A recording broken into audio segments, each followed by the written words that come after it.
Hello friends, welcome to IAS PCS केंद्र। Friends, 100 pages note series में 100 pages note series में ये भारत के भूगोल का छठा लेक्चर है, 6th लेक्चर है।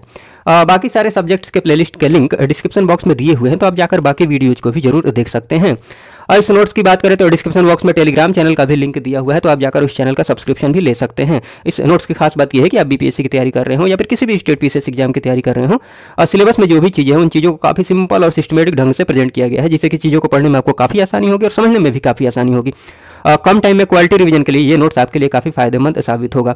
वीडियो देखने के बाद तो आप आराम से 3 से 4 मिनट में एक पेज को रिवाइज कर लेंगे। हाँ, ये वीडियो चूंकि रिवीजन के पर्पज से बनाया जा रहा है, तो मैं इसमें उतना ही एक्सप्लेन करूंगा जितना की जरूरत है, ताकि वीडियो की लेंथ ज़्यादा लंबी नहीं हो। हाँ, उतना एक्सप्लेन जरूर कर दूंगा ताकि आपको कोई दिक्कत नहीं हो समझने में, कॉन्सेप्ट क्लियर हो जाए। उसके बाद आप आराम से रिवीजन करते रहें। वीडियो से करना है रिवीजन तो वीडियो से करते रहें, नोट से करना है तो नोट से करते रहें। खैर चलिए, बिना किसी देरी के इस वीडियो को शुरू करते हैं। इस वीडियो में हम सबसे पहले बात करते हैं मिट्टियों की। मिट्टियों की बात की जाए, सॉइल्स की बात की जाए, तो देखिए सबसे पहले तो आपको मैप से ध्यान रखना है कि कौन सी मिट्टियाँ किधर की तरफ पाई जाती हैं। जैसे पर्वतीय मिट्टी की बात की जाए तो इधर की तरफ पर्वतीय मिट्टी पाई जाती है। ये यहाँ पर ये देख रहे हैं आप। ये जो है ना, ये काली मिट्टियाँ हैं, ये जलोढ़ मिट्टियाँ हैं, ये सब जलोढ़ मिट्टियाँ हैं। ये जो है ना, इसको क्या नाम बोलते हैं, सॉरी, लाल मिट्टियाँ हैं। ये लाल मिट्टियाँ हैं। और ये ब्लैक कलर में आपको दिख रहा है ना, ये लैटराइट मिट्टियाँ हैं और ये बलुई मिट्टियाँ हैं। ठीक है, ये सब है, तो आप ध्यान रख लीजिएगा मैप से, यहाँ पर सब दिखाया गया है। चलिए एक एक करके सारी मिट्टियों की बात करते हैं। जैसे काली मिट्टी की बात की जाए तो काली मिट्टी का और क्या क्या नाम है, इंपॉर्टेंट बातें देखते हैं। इसका अन्य नाम जो है रेगुर मिट्टी, ध्यान रखिएगा, इंपॉर्टेंट है। कपासी मिट्टी भी बोलते हैं, कपास के लिए सबसे उपयुक्त जो मिट्टी है वो काली मिट्टी ही है। और इसके बाद ट्रॉपिकल ब्लैक अर्थ भी बोलते हैं, ट्रॉपिकल चेरनोजियम भी बोलते हैं, बट ये दोनों नाम जरूर ध्यान रख लीजिएगा। निर्माण की बात की जाए तो ये मैं पहले भी बता चुका हूँ कि बेसाल्ट लावा के अपक्षय एवं अपर्दन के कारण, तो यहाँ मैं एक्सप्लेन करने नहीं जाऊँगा। विस्तार की बात कर ली जाए तो अभी मैंने बताया, आप मैप से ध्यान रखेंगे तो रटने की जरूरत नहीं पड़ेगी। तो दक्कन ट्रैप का जो ऊपरी भाग है ना, ठीक, ऊपरी भाग, और मतलब यहाँ पर मैंने राज्य भी लिख दिया है, दक्कन ट्रैप का ऊपरी भाग, और मुख्यतः किन किन राज्यों में फैला हुआ है। जैसे महाराष्ट्र तो जरूर ध्यान रख लीजिएगा। फिर मध्य प्रदेश, गुजरात, आंध्र प्रदेश, कर्नाटक, तो महाराष्ट्र और गुजरात जरूर ध्यान रखिएगा। कपास के लिए प्रमुख क्षेत्र हैं महाराष्ट्र, गुजरात, क्योंकि काली मिट्टी इधर पाई जाती है, तो इसलिए मैंने बोला है ध्यान रखिएगा। अब इसमें बात की जाए काली मिट्टी में तो लोहा, चूना, कैल्शियम, पोटाश, एल्यूमिनियम और मैग्नीशियम कार्बोनेट की अधिकता होती है। ये हल्का फुल्का देखिएगा, बहुत इंपॉर्टेंट तो नहीं है, बट देख सकते हैं आप। उसके बाद बात की जाए कि नाइट्रोजन, फॉस्फोरस तथा जो जैविक पदार्थ होते हैं, ह्यूमस जो होता है, उसकी कमी होती है इसमें, तो ये थोड़ा बहुत ध्यान रख सकते हैं। और उसके बाद हाँ, ये स्वतः जुताई वाली मिट्टी है, ये ध्यान रखिएगा, स्वतः जुताई वाली, स्वतः कृषि मिट्टी है, ये भी बात ध्यान रखिएगा। उसके बाद बात की जाए तो तीव्र जल धारण क्षमता इसके पास होती है, इसलिए ये उपजाऊ होती है, जल धारण क्षमता अधिक होती है इसके पास, ये बात ध्यान रखिएगा। इसका जो रंग होता है ना, किसकी वजह से होता है ये आप ध्यान रख सकते हैं, टिटेनी फेरस मैग्नेटाइट एवं जीवांश के कारण। ठीक, और लैटराइट मिट्टी की बात की जाए तो इसका जो निर्माण होता है ये निक्षालन के कारण होता है, ठीक ना, भारी वर्षा की वजह से। इसको ऐसे आप समझ सकते हैं, जो ये मिट्टियां हैं ना, ये पत्थरों के टूट फूट से बनती हैं। तो जो पत्थर होते हैं ना, मिट्टियां ऐसे बिखरी हुई होती हैं। अब इसमें बारिश होगी तो आप खुद समझ सकते हैं, बारिश होगी तो जो महीन कण होंगे वो पानी के साथ नीचे चले जाएंगे और मोटे वाले कण होंगे ऊपर रह जाएंगे, तो उस टाइप की ये मिट्टियाँ हैं। ठीक, तो निक्षालन के द्वारा भारी वर्षा की वजह से, तो ये ध्यान रख सकते हैं। ये उर्वरता इसकी कम होती है, आप समझ सकते हैं। लौह एवं एल्यूमिनियम ऑक्साइड की इसमें अधिकता होती है। इसका जो लाल रंग होता है ये इंपॉर्टेंट है, जहाँ भी मिट्टियों की बात आएगी, लाल रंग की बात आएगी, तो वहाँ जरूर ध्यान रखिएगा किसकी वजह से लाल रंग होता है, लौह ऑक्साइड की वजह से, इंपॉर्टेंट बात है। उसके बाद ये नाइट्रोजन, फॉस्फोरिक अम्ल, पोटाश, चूना तथा कार्बनिक तत्वों की इसमें कमी होती है, बहुत इंपॉर्टेंट नहीं है, बस देखते रहिए। उसके बाद हाँ, विस्तार की बात की जाए तो मैंने मैप में आपको दिखाया ही है, केरल, पूर्वी तमिलनाडु, ओडिशा, छोटा नागपुर, पठार, मेघालय, पश्चिमी घाट, महाराष्ट्र आदि। ठीक, मैप से आप ध्यान रखिए, ये रटने की जरूरत नहीं है ये सब। हालांकि जिनको हाईलाइट किया उनको तो जरूर ध्यान रख लीजिएगा, बट मैप से ध्यान रखिए, उससे आपको आइडिया लग जाएगा। और हाँ, ये आप ध्यान रख सकते हैं कि टैपियोका और काजू की अच्छी उपज होती है इस टाइप की मिट्टी में। उधर उसके बाद बात कर ली जाए दोमट, या फिर इसी को क्या बोलते हैं, मतलब जलोढ़ मिट्टी की बात कर रहे हैं, इसी को दोमट भी बोलते हैं या फिर कछारी मिट्टी बोलते हैं, ध्यान रखिएगा। हाँ, तो ये कैसे मिट्टियाँ बनती हैं, नदियों के द्वारा लाई गई जो मिट्टी होती है ना, उनके द्वारा, नदियों द्वारा लाई गई मिट्टी के द्वारा, इसलिए मैदानी भाग में ये मिट्टियाँ पाई जाती हैं। भारत में जो सबसे उपजाऊ मृदा है यही है। और उसके बाद बात की जाए कि भारत को सर्वाधिक, हाँ, भारत का जो सर्वाधिक क्षेत्रफल है ना, वो इन्हीं मिट्टियों के अंतर्गत आता है। लगभग 33-34%। तो ये थोड़ा सा मोटा मोटी आप ध्यान रख सकते हैं, बस इतना ध्यान रख लीजिए कि सर्वाधिक क्षेत्रफल पर यही मिट्टियाँ हैं। रंग की बात की जाए तो हल्के धूसर से भस्मी धूसर तक, ठीक, ये बहुत इंपॉर्टेंट नहीं है। इसमें 40% बालू होता है, 40% मृतिका अर्थात क्ले, 20% गाद, ठीक है ना, गाद के कण। उसके बाद तो ये हल्का फुल्का आप थोड़ा ध्यान रख लीजिएगा। उसके बाद बात की जाए तो पोटाश, फॉस्फोरिक एसिड, चूना की अधिकता होती है, नाइट्रोजन और ह्यूमस की कमी होती है, बहुत इंपॉर्टेंट नहीं है। आप विस्तार की बात की जाए तो मैदानी भाग जो है, मैदानी भाग के अंतर्गत जो जगह आ रही हैं, जैसे पंजाब से असम तक के जो मैदानी भाग हैं, महानदी, गोदावरी, कृष्णा, कावेरी का जो डेल्टा क्षेत्र है ना, वो भी इसी के अंतर्गत आ जाएगा। ये थोड़ा सा ध्यान रख लीजिएगा कि जो फलीदार फसलें जैसे दलहन होती है ना, उनके द्वारा उनकी खेती से इनमें तेजी से नाइट्रोजन स्थिरीकरण फिक्सेशन संभव है। नाइट्रोजन का स्थिरीकरण संभव है, क्यों? क्योंकि इसमें नाइट्रोजन की कमी होती है जो कि जरूरी है फसल के लिए। तो कैसे संभव है? दलहन फसलों से। तो ये इंपॉर्टेंट बातें ध्यान रख लीजिएगा। हाँ, नवीन जो जलोढ़ मिट्टी होती है ना, उनको क्या बोलते हैं? खादर मिट्टी बोलते हैं। ये मिट्टियाँ कैसे बनती है? बाढ़ के द्वारा। जिधर की तरफ बाढ़ ज़्यादा आती है ना, उधर की तरफ ये मिट्टियाँ ज़्यादा पाई जाती हैं। पुरानी जलोढ़ की बात की जाए तो इनको बांगर भी बोलते हैं। मुख्यतः नवीन जलोढ़ मिट्टियों का निर्माण बाढ़ के द्वारा ही होता है, ये ध्यान रखिएगा। हाँ, जल धारण क्षमता इनमें अधिक होती है, हमेशा ये उर्वर होते हैं। जो नवीन जलोढ़ मिट्टी है हमेशा उर्वर होती है। पुरानी जलोढ़ बांगर मैंने बता ही दिया। भाबर की बात कर लिया तो शिवालिक का जो गिरिपादीय क्षेत्र है, मतलब जो पहाड़ के नीचे वाला हिस्सा है, वो भाबर क्षेत्र के अंतर्गत आ जाएगा, तो उनको ध्यान रख लीजिएगा। उसमें क्या है, नदियाँ जब उतरती हैं तो भाबर क्षेत्र में मोटे मोटे पत्थर के कण होते हैं, मतलब पत्थर होते हैं, ठीक। तो इसमें क्या होता है कि नदी जब उतरती है तो नदियाँ नीचे चली जाती है, मतलब नदियाँ दिखती नहीं है। फिर कुछ दूरी पर, मतलब कुछ दूर आकर इधर से फिर निकलती हैं नदियाँ दिखती हैं। तो ये भाबर क्षेत्र है, जहाँ से नदियाँ निकलना शुरू होती हैं, वो तराई क्षेत्र है, ठीक। तो ये सब है। हाँ, तो भाबर मैंने यहाँ दिखाई दिया है, 1 मिनट। शिवालिक का, हाँ, नाइट्रोजन जैविक पदार्थ की अधिकता होती है इसमें। फॉस्फेट की कमी होती है, बहुत इंपॉर्टेंट बात नहीं है, आप बस देखते रहिएगा, टाइम है तो। ये ध्यान रख सकते हैं कि जो सबसे कम जल धारण क्षमता होती है किस मिट्टी के पास? बलुई जो दोमट मिट्टी होती है उनके पास। लाल मिट्टी की बात कर ली जाए तो लाल रंग जो होता है लौह ऑक्साइड और फेरिक ऑक्साइड, लौह ऑक्साइड तो जरूर ध्यान रख लीजिएगा उनके कारण।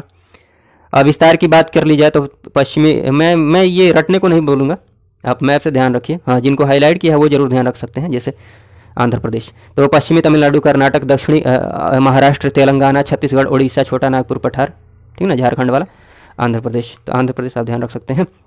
बाकी मैप से विस्तार जरूर ध्यान रखिएगा। पर्वतीय मिट्टी की बात कर ली जाए तो ये रटने वाली बात है नहीं, जो हिमालयी क्षेत्र है उधर की तरफ ये मिट्टियाँ पाई जाती है। ह्यूमस का इसमें अभाव होता है, बहुत इंपॉर्टेंट नहीं है। मरुस्थलीय मिट्टी की बात कर ली जाए तो इसका विस्तार आप समझ ही सकते हैं, राजस्थान जो गुजरात वाला क्षेत्र है, कच्छ, दक्षिणी पंजाब वगैरह, तो ये बहुत इंपॉर्टेंट है नहीं।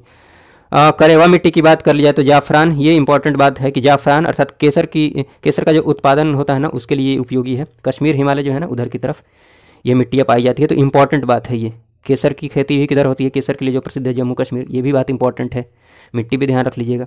चलिए, उसके बाद ये ध्यान रख सकते हैं कि नाइट्रोजन स्थिरीकरण वाली जो प्रमुख फसलें अभी मैंने बताया था, मुख्य रूप से आप दलहन जरूर ध्यान रखिएगा। उसके बाद मैंने पर्टिकुलरली जो फसल है उनको भी मैंने यहाँ नोट कर दिया है, जैसे कि अल्फा है, ड्राई बीन्स है, गार्बेंजो बीन्स है, मटर है, सोयाबीन है, मटर सोयाबीन जरूर ध्यान रख लीजिएगा, उड़द आदि, ठीक है, मतलब दलहनी फसलें जरूर ध्यान रखिएगा। उसके बाद बात कीजिए कि पश्चिमी जो राजस्थान है, पश्चिमी राजस्थान की मिट्टी में सर्वाधिक मात्रा में क्या पाया जाता है? कैल्शियम पाया जाता है। तेजाबी या अम्लीय मिट्टी की बात की जाए तो आपको पता है एसिडिक है, मतलब पीएच वैल्यू कितनी होगी, इसके हिसाब से कम ही होगी। हाँ, इनसे जो संबंधित मिट्टियाँ हैं, मतलब तेजाबी मिट्टी के अंतर्गत जो आती हैं, इस कैटेगरी में जो मिट्टियाँ आएंगी वो आप ध्यान रख सकते हैं, जैसे लेटराइट मिट्टी है, लाल मृदा समूह की जो मिट्टियाँ हैं ना, ये बहुत इंपॉर्टेंट नहीं है, आप हल्का फुल्का ध्यान रख लीजिए। हाँ, आपको जो जरूरी बात ध्यान रखनी है इसमें, वो ये ध्यान रखनी है कि कृषि योग्य बनाने के लिए इस टाइप की जो मिट्टी है ना, इनको कृषि योग्य अगर बनाना हो तो इसमें काई का प्रयोग करेंगे? लाइम का प्रयोग करेंगे, अर्थात कैल्शियम कार्बोनेट का प्रयोग करेंगे। ये इंपॉर्टेंट बात है, किसमें? अम्लीय मिट्टी में कैल्शियम कार्बोनेट का प्रयोग करेंगे। चाय के बागानों के लिए ये उपयुक्त है, जिधर की तरफ चाय बागान, हाँ, चाय बागान की खेती के लिए उपयुक्त है, ये ध्यान रख लीजिएगा। उसके बाद बात कर लिया क्षारीय मिट्टी की, बेसिक मिट्टी की बात की है, तो आपको पता है बेसिक है अर्थात पीएच वैल्यू 7 से अधिक होगी। और इसका जो विस्तार है, विस्तार बहुत इंपॉर्टेंट नहीं मैं बोलूँगा, शुष्क अर्धशुष्क जो दलदली क्षेत्र है, जैसे दक्षिणी पंजाब हो गया, दक्षिणी हरियाणा, पश्चिमी राजस्थान आदि हो गया, उधर की तरफ ये मिट्टियाँ पाई जाती हैं। इसमें जो इंपॉर्टेंट बात है वो ये ध्यान रखनी है कि क्षारीयता और खारेपन को हटाने के लिए इसमें काई का प्रयोग किया जाता है? जिप्सम का। यहाँ पर काई का प्रयोग किया जाता है एसिडिटी को हटाने के लिए, मतलब एसिडिक कैरेक्टर को हटाने के लिए चूना का, लाइम का। और इसमें क्षारीय में इकाई का प्रयोग करेंगे जिप्सम का, कैल्शियम कार्बोनेट का। तो ये दोनों बातें बहुत इंपॉर्टेंट है, ये जरूर ध्यान रख लीजिए। हाँ, उसके बाद हाँ, ये यहाँ पर जो विस्तार लिखा है ना, सर्वाधिक जो विस्तार है वो उत्तर प्रदेश है, ये थोड़ा सा ध्यान रख लीजिएगा। यहाँ पर मैंने दिखा दिया है, ऊपर वहाँ दिखा नहीं पाया था। उसके बाद ये कुछ एक बातें हैं, ध्यान रख लीजिएगा कि जो सामान्य फसलें होती हैं ना, उनके लिए मिट्टी का जो पीएच मान होता है 6 से 7 होता है। लवणीय, 1 मिनट, तो सामान्य फसलों के लिए मिट्टी का पीएच मान कितना होना चाहिए, ये मैंने बता दिया, 6 से 7। सलाइन मिट्टी की बात की जाए, लवणीय जो मृदा का निर्माण होता है उसके कारण क्या है, सोडियम एवं मैग्नीशियम की अधिकता है, तो ये थोड़ा सा ध्यान रख लीजिएगा। सर्वाधिक लवणीय मृदा किधर की तरफ पाई जाती है, गुजरात की तरफ, तो ये थोड़ा सा ध्यान रख लीजिएगा। सर्वाधिक जो जलधारण क्षमता होती है वो किस मिट्टी में होती है, इंपॉर्टेंट बात है, चिकनी मिट्टी में। मृदा अपर्दन एवं सुधार की बात कर ली जाए तो देखिए, सबसे पहले तो ये थोड़ा सा ध्यान रख लीजिएगा कि अपर्दन के, मृदा के अपर्दन के मुख्य कारक क्या हैं, फैक्टर्स क्या हैं। तो एक तो हो जाएगा, ये ध्यान रखिएगा, निर्वनीकरण, जो जंगलों की कटाई हो रही है उसकी वजह से। उसके बाद अत्यधिक पशुचारण की वजह से, झूम कृषि जो होती है, अवैज्ञानिक कृषि, अंधाधुंध जो खनन आदि हो रहा है, ये सब कारण हैं। बहुत एक्सप्लेनेशन की जरूरत नहीं, ये बातें आप समझ रहे होंगे वैसे भी। हाँ, सर्वाधिक जो प्रभावित क्षेत्र है ना, वो आप थोड़ा सा ध्यान रख सकते हैं, जैसे चंबल एवं जो यमुना नदियों का उत्खात भूमि वाला क्षेत्र है वो हो गया। पश्चिमी हिमालय की बात की जाए, जो पश्चिमी हिमालय के गिरिपाद क्षेत्र अर्थात शिवालिक हो गया, छोटा नागपुर पठार हो गया। और ये ताप्ती से साबरमती तक घाटी क्षेत्र जो है ना, ताप्ती से साबरमती तक घाटी क्षेत्र मालाबार पठार आदि के अंतर्गत जो आता है, तो ये सब। उसके बाद महाराष्ट्र जो ये काली मिट्टी वाला जो क्षेत्र है ये हो गया। हरियाणा, राजस्थान, गुजरात के जो शुष्क क्षेत्र है ना, ये सब जो है। उसके बाद कुछ एक बातें कर ली जाए, देखिए ये थोड़ा सा ध्यान, ये देख सकते हैं कि जल, वायु, पवन आदि द्वारा मिट्टी के ऊपरी आवरण के क्रमिक कटाव तथा स्थानांतरण को, मतलब ट्रांसफर को, हवा की वजह से ऊपरी जो कटाव होता है उसको क्या बोलते हैं, मृदा का अपर्दन बोलते हैं। तो ये तो आप खुद ही समझते हैं। अपर्दन का जो क्रम होता है वर्षा वगैरह की वजह से, तो आप देखिए कैसे अपर्दन होता है। मृदा अपर्दन प्रक्रियाओं का क्रमिक अनुक्रम यहाँ पर मैंने लिखा है। जैसे आसफाल, इसमें क्या होता है ना कि मिट्टी की वर्षा की बूंदें जब गिरती है, बूंदाघात, इस आसफाल को बूंदाघात ही बोलते हैं, बूंदाघात अपर्दन बोलते हैं। तो वर्षा की बूंदें जब गिरती हैं तो वर्षा की बूंदों से मृदा कणों का पृथक्करण, मिट्टी के जो कण होते हैं ना अलग हो जाते हैं, ठीक। उसके बाद क्या होता है, परत अपर्दन, जल के साथ मिट्टी बहने लगती है तब परत अपर्दन हो जाता है। रील अपर्दन मतलब नाली जैसी बन जाती है, मिट्टी में छोटी एवं गहरी नालियाँ बन जाती हैं। और नालिका अपर्दन क्या बोलते हैं भाई, नालियाँ जो होती हैं ना धीरे धीरे बड़ी एवं चौड़ी हो जाती हैं, विस्तृत हो जाती हैं। उसके बाद धारा चैनल अपर्दन की बात की जाए तो जल का एक, मतलब वो जो नाली चौड़ी बनती है, नालियाँ जो बड़ी एवं विस्तृत होती है और बड़ी हो जाती हैं, जल का एक मोटी धारा के रूप में तब तक प्रवाहित होते होना जब तक कि चैनल को अपर्दित करके एक स्थिर ढाल नहीं प्राप्त कर ले। ये ध्यान रखिएगा, मतलब तब तक वो काटते रहती है मिट्टी को, तब तक काटते रहती है तेजी से जब तक वो स्थिर ढाल ना प्राप्त कर ले। उसके बाद सोरघम की बात कर ले, ज्वार की बात कर लिया, तो ये ध्यान रख सकते हैं कि अन्य फसल की तुलना में भूमि अपर्दन के लिए सबसे ज़्यादा उत्तरदायी जो है वो कौन है, सोरघम, ज्वार। प्राकृतिक वनस्पति की बात कर लिया, नेचुरल वेजिटेशन की बात की जाए तो देखिए सबसे पहले तो मोटा मोटी आप मैप से जरूर ध्यान में रखिएगा। जैसे कि ये देख लीजिए, ये जो पर्वतीय वन है, पर्वतीय वन की बात की जाए तो इधर की तरफ ये, ठीक। तो ये आपको ये जो लोकेशन है ना, इनका जो विस्तार है ये मोटा मोटी आइडिया आपको रहेगा। जैसे कि सदाबहार वन की बात की जाए, जो सदाबहार या फिर उष्णकटिबंधीय सदापर्णी, ठीक, सदापर्णी वन की बात की जाए तो ये इधर की तरफ है, आप देख रहे हैं ये हमेशा हरे भरे रहते हैं, पेड़ के पत्ते वो नहीं गिराते हैं, ठीक। वैसे ही इनकी बात कर ली जाए, जैसे कि डेल्टाई वन की बात कर ली जाए तो इधर की तरफ डेल्टा क्षेत्र में जहाँ जहाँ डेल्टा बन रहा है, ठीक। तो आप मैप से ध्यान रखेंगे तो विस्तार रटना नहीं पड़ेगा, हल्का फुल्का आइडिया लग जाएगा और वो उतना ही चाहिए। ऑप्शन देखकर आप आराम से सही आंसर तक पहुंच जाएंगे। यहाँ पर मैंने एग्जाम्पल भी लिख दिया है, जैसे पर्वतीय जो वन है ना इधर की तरफ आप देवदार, चीड़ आदि ये ध्यान रख सकते हैं। जैसे उष्णकटिबंधीय सदाबहार वन की बात की जाए तो ये एग्जाम्पल में सिनकोना है, महोगनी आदि, ठीक। तो ये ध्यान रख सकते हैं, इधर भी सदाबहार वन है ये। और उसके बाद हाँ, ये उष्णकटिबंधीय जो पर्णपाती वन की बात की जाए तो उसके जो एग्जाम्पल्स है उसको मैंने यहाँ पर दिखाया है, साल है, शीशम है, चंदन है, ठीक है, सागौन आदि। फिर ये मरुस्थलीय वन की बात की जाए, इधर की तरफ मरुस्थलीय वन जो है, बबूल, खेजरी, नागफनी आदि इधर की तरफ प्रमुख रूप से ये पेड़ पौधे होते हैं, ठीक। तो चलिए एक एक करके सारी बातें करते हैं, बट मैप से आप जरूर ध्यान रखिएगा। उष्णकटिबंधीय सदाबहार वन की बात की जाए तो ये अत्यधिक आर्द्र अर्थात ह्यूमिड तथा उष्ण भाग में पाए जाते हैं, जिधर ह्यूमिडिटी ज़्यादा होती है। उसके बाद औसत जो वर्षा होती है इधर की तरफ कितनी होती है, 200 सेंटीमीटर से अधिक। तो हल्का फुल्का ध्यान रख सकते हैं कि वर्षा इधर अधिक होती है। और मानसून वाले में आपने देखा ही है, मानसून में आपने देखा ही है कि यहाँ पर वर्षा अधिक होती है, इधर की तरफ वर्षा अधिक होती है, इधर की तरफ वर्षा अधिक होती है। तो जिधर वर्षा अधिक हो रही है उधर के वन कैसे हैं, सदाबहार हैं। वैसे ही विषुवत-रेखीय जो क्षेत्र हैं उधर की तरफ भी वर्षा काफ़ी होती है। तो ये पहले आप विश्व के भूगोल में देख चुके हैं। तो ये कॉन्सेप्ट से चीज़ों को ध्यान रखेंगे तो रटना नहीं पड़ेगा। औसतन तापमान की बात की जाए तो 22 डिग्री सेंटीग्रेड से अधिक होता है, जो कि बहुत इंपॉर्टेंट नहीं है। जिनको हाईलाइट किया उन पर फोकस रखिए। अधिक सघन तथा ऊंचे वन होते हैं निश्चित रूप से। विषुवत रेखा वाले में भी मैंने बताया था, विषुवत रेखीय जो क्षेत्र है ना उधर की तरफ वर्षा अधिक होती है, और उधर के जो वन होते हैं सघन होते हैं, ऊंचे होते हैं। वही कॉन्सेप्ट यहाँ भी अप्लाई कीजिए। सिनकोना, रबर, महोगनी, एबोनी, नारियल, बांस, आयरन वुड आदि इधर की तरफ प्रमुख रूप से पाए जाते हैं। सिनकोना, महोगनी जरूर ध्यान रखिएगा। उसके बाद उष्णकटिबंधीय में और बात की जाए तो इसका जो विस्तार है, तो मैप आपने देखा है तो आइडिया लगा ही लेंगे, बट मैंने यहाँ लिख दिया है, बस आप पढ़ सकते हैं, रटिएगा मत, इसको टेंशन नहीं लीजिएगा।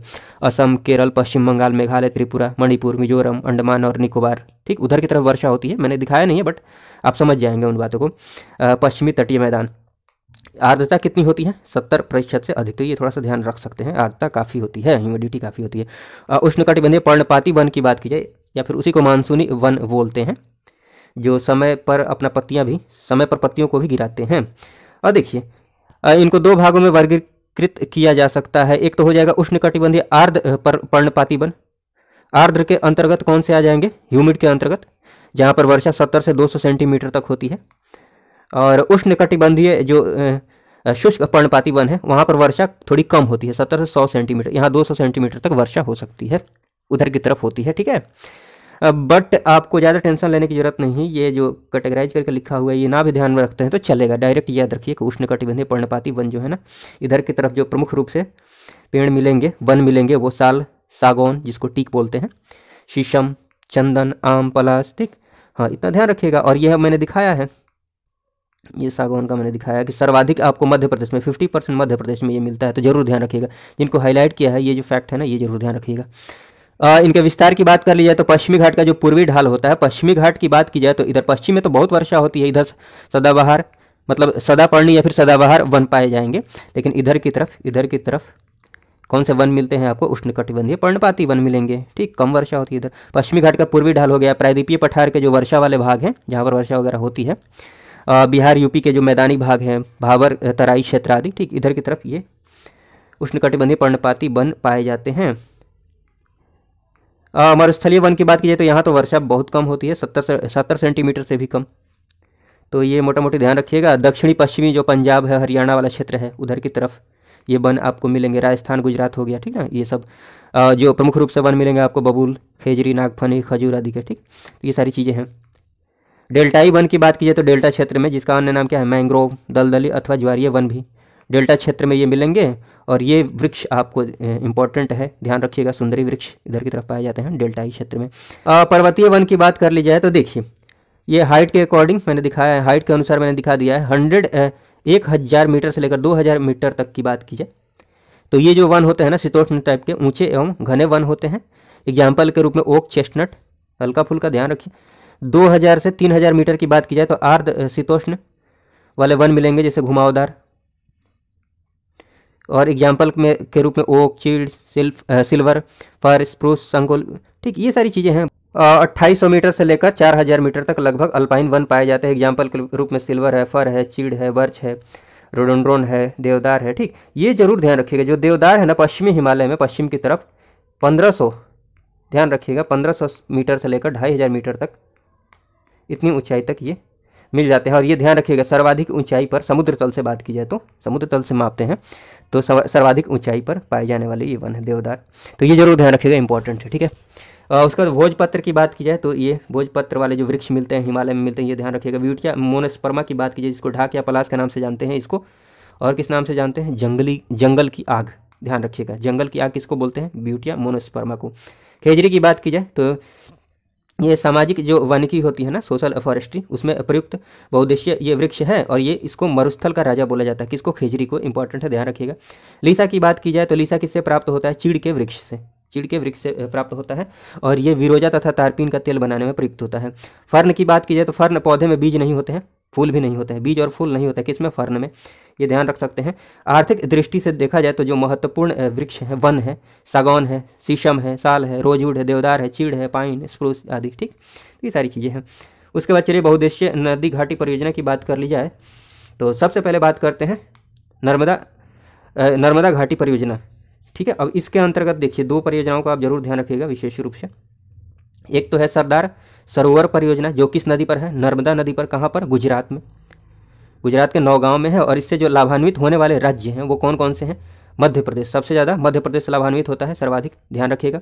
उसके बाद गुजरात है, राजस्थान है, महाराष्ट्र है, चारों नाम याद रखिएगा। सबसे ज़्यादा लाभान्वित मध्य प्रदेश होता है और ये है कहाँ पर, गुजरात में है, ठीक है। इसके विरोध में कौन सा अभियान चलाया गया था, नर्मदा बचाओ अभियान चलाया गया था 1989 में, किसके द्वारा, मेधा पाटकर के द्वारा। तो सारी बातें इंपॉर्टेंट है, ध्यान रखिएगा। इसी के अंतर्गत, इसी परियोजना के अंतर्गत एक परियोजना है इंदिरा सागर परियोजना जो कि किस नदी पर है, नर्मदा नदी पर है, मध्य प्रदेश में है, ये खंडवा के मध्य प्रदेश में है, ठीक। अन्य परियोजनाओं की बात कीजिए तो ओमकारेश्वर है, बरगी आदि इस घाटी परियोजना के अंतर्गत आएंगी। भाखड़ा और नांगल परियोजना की बात की जाए तो संयुक्त रूप से बात करें, दोनों आसपास ही हैं, तो आप ध्यान रख सकते हैं कि ये सतलुज नदी पर है। लाभान्वित होने वाले जो राज्य हैं वो हरियाणा है, पंजाब है, राजस्थान है, कमांड क्षेत्र में हिमाचल प्रदेश भी याद रख लीजिएगा, यहीं पर है, ठीक है ना। हरियाणा, पंजाब, राजस्थान वगैरह कमांड क्षेत्र के अंतर्गत।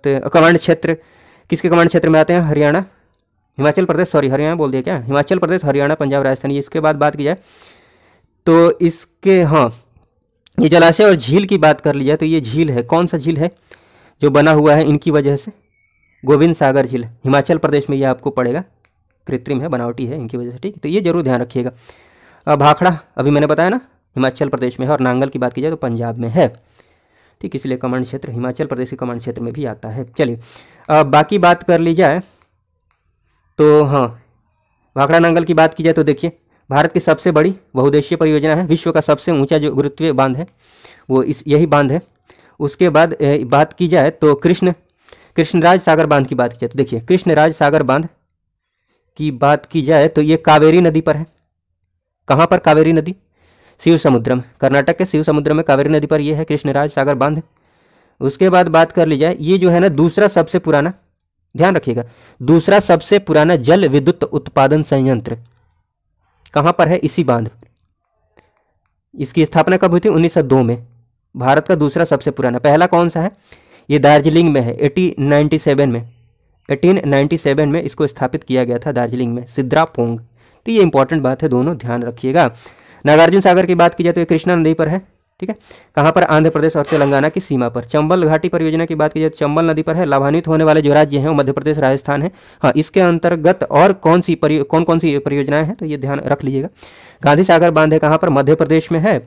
और राणा प्रताप सागर एवं जवाहर सागर बांध जो है ये कहाँ पर है, राजस्थान में है। तो ये तीनों बातें बहुत इंपॉर्टेंट है, ये तो जरूर ध्यान रखिएगा।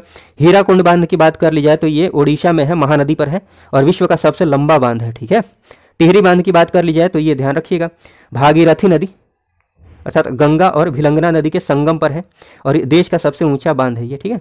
टिहरी कहाँ पर है आप ध्यान रख सकते हैं, उत्तराखंड में है। उसके बाद बात कीजिए दामोदर घाटी परियोजना की, तो देखिए इस परियोजना के अंतर्गत देखिए यहाँ पर मेथौन, बेल पहाड़ी और तिलैया बांध कहाँ पर ये है, दामोदर नदी की जो सहायक नदी है बराकर नदी पर, ध्यान रखिएगा, बराकर नदी पर। उसके बाद बात की जाए, देखिए यूएसए की टेनेसी जो घाटी परियोजना है ना उसी के आधार पर इसको तैयार किया गया है। बाकी एक दो बातें इंपॉर्टेंट ये देख सकते हैं कि पंचेट हिल बांध जो है ना दामोदर नदी पर ही है और दामोदर घाटी निगम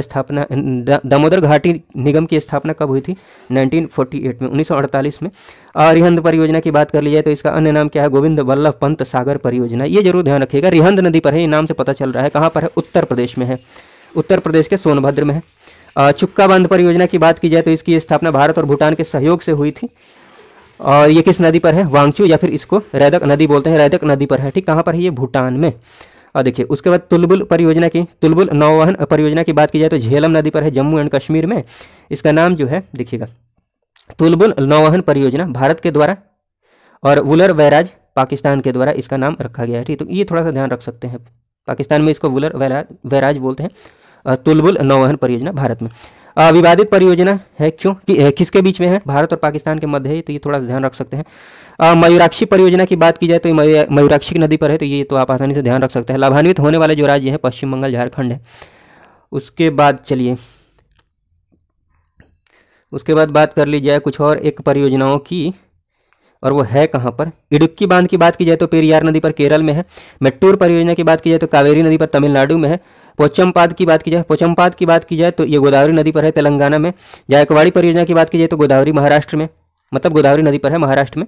कलपुंग जल विद्युत परियोजना की बात की जाए तो अंडमान निकोबार द्वीप समूह पर, ठीक है ना। उसके बाद बात कर ली जाए उकाई परियोजना की बात कर ली जाए तो ये ताप्ती नदी पर, सूरत, गुजरात में।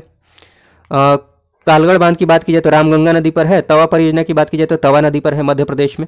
राज्य याद रख लीजिए मुख्य रूप से, होशंगाबाद डिस्ट्रिक्ट, मतलब क्या बोलते हैं वो, शहर याद रखने की जरूरत नहीं है। कोयना की बात कर लीजिए, कोयना परियोजना की तो कोयना नदी पर, महाराष्ट्र में है। पोंग बांध की बात की जाए तो ये व्यास नदी पर है, हिमाचल प्रदेश में है। हिमाचल प्रदेश के बाद बात की जाए मेजा बांध की बात कर लीजिए तो कोठारी नदी पर, राजस्थान में है। बगलिहार परियोजना की बात कर लीजिए, बगलिहार और दुल्हस्ती परियोजना की, तो ये चिनाब नदी पर है, जम्मू एंड कश्मीर में। उसके बाद बात कर लीजिए दमन गंगा परियोजना की, दमन गंगा नदी पर है, गुजरात में। गिरना सिंचाई परियोजना की बात की जाए तो गिरना नदी महाराष्ट्र में है। रानी लक्ष्मीबाई बांध परियोजना की बात की जाए तो ये कहाँ पर है, बेतवा नदी पर। माता टीला की बात की जाए तो ये भी बेतवा नदी पर बना हुआ है। और बबली प्रोजेक्ट की बात की जाए तो गोदावरी नदी पर। अलमट्टी बांध की बात कर लीजिए तो कृष्णा नदी पर है, कर्नाटक में। और फरक्का बैराज की बात की जाए तो गंगा नदी पर है, कहाँ, पश्चिम बंगाल में। उसके बाद सिंचाई एवं नहरों की बात कर ली जाए तो देखिए, और ये जो डेटा है 2014-15 के डेटा है। सिंचाई के साधन की बात कर लीजिए तो नलकूप से जो सिंचाई होती है कितनी, 46%, मोटा मोटी आप ध्यान रख सकते हैं 46.2%, लगभग 46%। हाँ, नलकूप और कुओं की बात कर ली जाए तो लगभग 62-63%, ठीक है। तो दोनों को मिला दिए सबसे ज़्यादा नलकूप और कुओं से। नहर से जो सिंचाई होती है लगभग 24% है। और टैंक्स तालाब की बात की जाए तो 2.5%। हाँ, तो ये आप ध्यान रख सकते हैं। जो अपने यहाँ जो भारत में सिंचाई के जो प्रमुख साधन है ना, वो कौन से हैं, नलकूप हैं। देख रहे हैं 46% इससे सिंचाई हो रही है। उसके बाद मतलब नेट सिंचित क्षेत्र की बात की जाए तो सबसे अधिक सिंचित क्षेत्र कहाँ पर है, नेट की बात की जाए तो उत्तर प्रदेश में है। उसके बाद मध्य प्रदेश में है, फिर राजस्थान में है। ये 2015-16 का डेटा है। प्रतिशांत सिंचांत की बात की जाए तो प्रतिशांत सिंचित क्षेत्र परसेंटेज में मतलब बात की जाए तो, मतलब एरिया के अकॉर्डिंग जितना एरिया है, ठीक है, आप समझ पा रहे हैं। मैं बहुत बार समझा चुका हूँ प्रतिशांत में क्या प्रतिशांत है, उत्पादकता है, ठीक। तो बार बार अब एक्सप्लेन करने में टाइम लगेगा, आप समझ पा रहे होंगे। तो आप ध्यान रख लीजिए अभी डायरेक्ट। पंजाब आगे है इसमें प्रतिशत में, हरियाणा, उसके बाद उत्तर प्रदेश, फिर मध्य प्रदेश, फिर महाराष्ट्र, ठीक है। गंगा नहर की बात की जाए तो विश्व की जो सबसे पुरानी एवं विकसित नहरों में से एक है, ये ध्यान रखिएगा। कौन सी नहर, गंगा नहर, जिसका उद्गम कहाँ से होता है, सतलज नदी। इंदिरा गांधी नहर परियोजना की बात की जाए तो इसका शिलान्यास जो हुआ था वो उस समय के जो गृह मंत्री थे गोविंद वल्लभ पंत, उनके द्वारा। उद्गम जो होता है इसका हरिके बैराज, ठीक है। हरिके बैराज कहाँ पर है, सतलज व्यास संगम पर, पंजाब में। विश्व की सबसे बड़ी नहर परियोजना है इंदिरा गांधी सागर, विश्व की सबसे बड़ी ध्यान रखिएगा, ये पुरानी है, ये बड़ी है। उसके बाद बात कर ली जाए हाँ त्रिवेणी की, त्रिवेणी नहर हो गई, त्रिवेणी या फिर सारण या फिर तिरहुत नहर की, तो इसका जो उद्गम होता है गंडक से, कहाँ पर, पश्चिम चंपारण। तो ये ध्यान रखिएगा, इंपॉर्टेंट है। उसके बाद नहर परियोजना में कुछ एक और नहर परियोजना की बात कर लीजिए तो घाट प्रभा है, घाट प्रभा नदी से ये नहर निकलती है, कर्नाटक में। नीरा की बात करी जाए तो नीरा नदी से, कृष्णा की सहायक नदी है, महाराष्ट्र में। जवाई की बात कर ली जाए तो जवाई नदी, जो कि लूनी की सहायक नदी है, राजस्थान। मंगलम की बात कर ली जाए तो पूझा नदी, केरल। बकिंगम नहर की बात कर ली जाए तो ये कोरोमंडल तट से ये नहर निकलती है। ऊपरी गंगा नहर की बात कर ली जाए तो गंगा के दाहिने तट से, ठीक है। और निचली गंगा की बात कर ली जाए तो नरौरा इसका उद्गम, 1 मिनट, बुलंदशहर उत्तर प्रदेश से गंगा से निकलती है नरौरा, बुलंदशहर, ठीक है, वो तो हो गया। हाँ, ये देख लीजिए, प्रायद्वीपीय भारत में सिंचाई का जो प्रमुख साधन है वो कौन सा है, जो दक्षिण की तरफ आप जाएंगे, तालाब है। दक्षिण भारत में सिंचाई का जो अग्रदूत माना जाता है, किसको माना जाता है, आर्थर कॉटन को।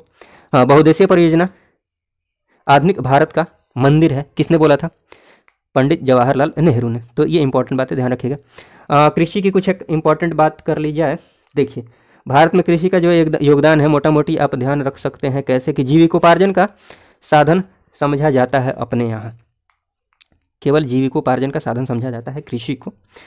लगभग 55% आबादी जो है ना, वो कृषि में लगी हुई है, खेती में लगी हुई है भारत की। देखिए लगभग, हाँ ये तो मैंने बता दिया, कृषि एवं संबद्ध क्षेत्र में लगी हुई है 2011 जनगणना के अनुसार लगभग 55%। जो जीवीए है, ग्रॉस वैल्यू एडेड की बात की जाए तो उसमें जो हिस्सेदारी है लगभग 20% है। उसके बाद ये,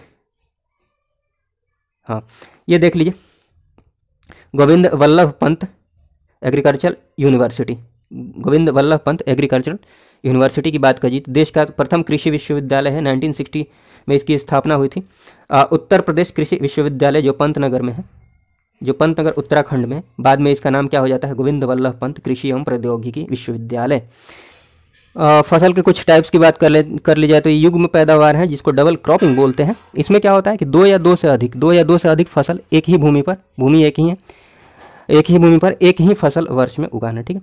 अंतः फसल की बात कर ली जाए इंटर क्रॉपिंग की तो एक ही साथ एक भूमि पर दो या अधिक फसल को उगाना, ठीक है। तो एक ही साथ एक ही भूमि पर, जैसे गेहूँ वगैरह के साथ सरसों नहीं उपजा दिया जाता है या फिर आलू के साथ सरसों वगैरह, ठीक। तो ये सब आप जानते होंगे। मिश्रित खेती की बात कर ली जाए तो कई तरह की फसल उत्पादन के साथ साथ पशु, ये इंपॉर्टेंट बात है, फसल उत्पादन के साथ पशुपालन भी, मिश्रित खेती किसको बोलते हैं, फसल उत्पादन के साथ पशुपालन भी, ये बहुत इंपॉर्टेंट है, बहुत इंपॉर्टेंट है। बाकी सारी चीज़ें ध्यान में रहे या ना रहे ये जरूर ध्यान रखिएगा।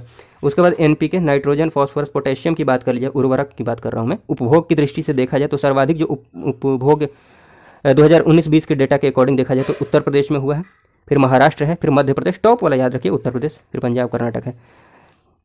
और किलोग्राम प्रति हेक्टेयर की बात की दृष्टि से देखा जाए तो बिहार टॉप पर है, फिर पंजाब है, फिर हरियाणा है। उसके बाद संतुलित उर्वरक का जो उपयोग होता है, देखिए संतुलित उर्वरक का उपयोग किया जाता है किसके लिए, उत्पादन को बढ़ाने के लिए, उत्पादन बढ़ाने के लिए, खाद्य की गुणवत्ता जो है उसको उन्नत करने के लिए, और भूमि की जो उत्पादकता है उसको बनाए रखने के लिए। ये ध्यान रख सकते हैं कि एम एस रंधावा की बात कर लीजिए तो ये भारतीय कृषि, एक मिनट, एम एस रंधावा ये भारतीय कृषि का जो इतिहास है ना, पुस्तक के लेखक है, तो थोड़ा सा ध्यान रख सकते हैं।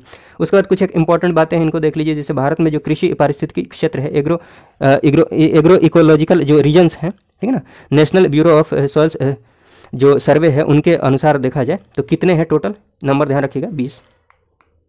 उसके बाद इधर की बात की जाए तो ये थोड़ा सा देख सकते हैं, खाद्यान्न के सुरक्षित भंडारण के लिए जो आर्द्रता होनी चाहिए, ह्यूमिडिटी होनी चाहिए, रिलेटिव ह्यूमिडिटी कितनी होनी चाहिए, 14% तक, थोड़ा सा ये ध्यान रखिएगा।